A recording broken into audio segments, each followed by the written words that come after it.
Hello, welcome back to ladies planet. ഇന്ന് നമ്മൾ ചെയ്യുന്നത് പപ്പടം കൊണ്ട് ചെയ്തെടുക്കാൻ പറ്റുന്ന ഒരു കിഡിലൻ ഐറ്റമാണ് കേട്ടോ. ഇത് നമുക്ക് ചോറിൻ്റെ കൂടെ ദോശയുടെ കൂടെയൊക്കെ സൈഡായിട്ട് കഴിക്കാൻ പറ്റുന്നതാണ്. നമുക്ക് എങ്ങനെയാണ് ഇത് ഉണ്ടാക്കുന്നത് എന്നുള്ളത് നോക്കാം. വീഡിയോയിലേക്ക് പോകുന്നതിൻ്റെ മുൻപായിട്ട് താഴെ കാണുന്ന ലൈക്ക് ബട്ടൺ ഒന്ന് ക്ലിക്ക് ചെയ്യാൻ മറക്കരുത്. ചാനൽ സബ്സ്ക്രൈബ് ചെയ്യാതെ വീഡിയോ കാണുന്നവർ പ്ലീസ് ഒന്ന് സബ്സ്ക്രൈബ് ചെയ്ത് സപ്പോർട്ട് ചെയ്യാം. അപ്പോൾ നമുക്ക് എങ്ങനെയാണ് ഇത് ഉണ്ടാക്കുന്നത് എന്നുള്ളത് നോക്കാം. ആദ്യം നമുക്ക് ഇതിലേക്കുള്ള ചുവന്നുള്ളി ഒന്ന് വഴറ്റിയെടുക്കണം. അതിന് വേണ്ടിയിട്ട് കുറച്ച് വെളിച്ചെണ്ണ ചൂടാക്കിയിട്ട് അതിലേക്ക് ചുവന്നുള്ളി ചേർത്ത് കൊടുക്കാം. ഞാനിവിടെ മീഡിയം സൈസിലുള്ളൊരു 12 ചുവന്നുള്ളിയാണ് കേട്ടോ എടുത്തിട്ടുള്ളത്. ഇത് നമുക്ക് നല്ല പോലെ ഒന്ന് വഴറ്റിയെടുക്കാം. ചെറിയ തീയിൽ വെച്ചിട്ട് ഇതൊന്ന് മൂത്ത് വരുന്ന രീതിയിൽ വഴറ്റിയെടുക്കാം.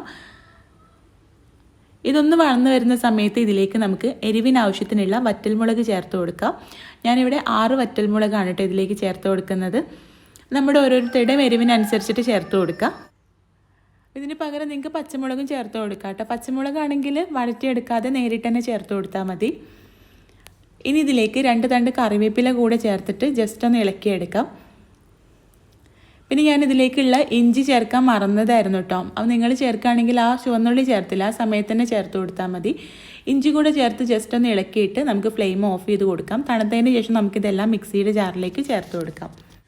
ആവശ്യത്തിനുള്ള ഉപ്പും കൂടെ ചേർത്തിട്ട് ഇതൊന്ന് കറക്കി എടുത്തിട്ടുണ്ട്. ഇനി നമുക്ക് ഇതിലേക്കുള്ള പപ്പടം ചേർത്ത് കൊടുക്കാം. ഞാനിവിടെ 2 പൊരിച്ചെടുത്ത പപ്പടം ചെറിയ കഷ്ണങ്ങളാക്കിയിട്ട് ഇതിലേക്ക് ചേർത്ത് കൊടുക്കുകയാണ് കേട്ടോ. 1/4 കപ്പ് തേങ്ങ ചിരവിയത് ഇതിലേക്ക് ചേർക്കാം. പുളിക്ക് വേണ്ടിയിട്ട് വാളംപുളിയോ അല്ലെങ്കിൽ നാരങ്ങ നീരോ ചേർക്കാം. ഞാനിവിടെ 1.5 ടേബിൾ സ്പൂൺ നാരങ്ങ നീരാണ് കേട്ടോ ചേർത്ത് കൊടുക്കുന്നത്. എന്നിട്ട് ഒന്നുകൂടെ ഒന്ന് കറക്കിയെടുത്ത് ഉപ്പ് ചെക്ക് ചെയ്തിട്ട് ഉപ്പും കൂടെ ചേർത്ത് കഴിഞ്ഞാൽ നമ്മുടെ ഈ ഒരു ഐറ്റം റെഡി ആയിട്ടുണ്ട്. അപ്പോൾ നമ്മളിത് ഉണ്ടാക്കിയിട്ടുള്ളത് പപ്പട ചമ്മന്തിയാണ് കേട്ടോ.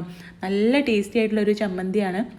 പപ്പടം കൊണ്ട് ചമ്മന്തി ഉണ്ടാക്കാമെന്നൊക്കെ എനിക്ക് യൂട്യൂബിൽ നിന്ന് കിട്ടിയ അറിവ് തന്നെയാണ് കേട്ടോ. അപ്പോൾ അത് ഒട്ടും ടേസ്റ്റ് ഉണ്ടാവില്ല എന്നാണ് ഞാൻ വിചാരിച്ചത്. ട്രൈ ചെയ്ത് നോക്കിയപ്പോഴാണ് മനസ്സിലായത് നല്ല ടേസ്റ്റി ആയിട്ടുള്ളൊരു ചമ്മന്തിയാണ്. എനിക്ക് പേഴ്സണലി നല്ല ഇഷ്ടമായി കേട്ടോ.